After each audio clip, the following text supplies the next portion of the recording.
Hi guys, this is how you can access crypto in your PayPal. Now, assuming you have a US PayPal account, because not every PayPal has a crypto. Okay, it's limited to a few countries. So I'm sure in US you can access your crypto. If you can't see crypto anywhere in your dashboard, you can go to this link called /US/digital wallet, or you can go under personal, then you click on crypto.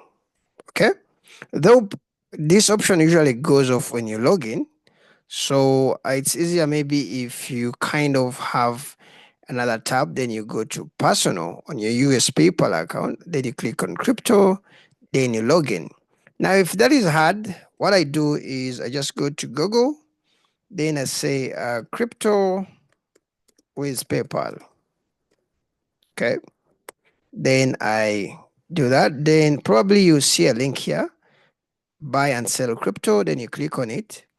Then you access actually crypto on your PayPal. Okay, so that's how you access crypto on your PayPal.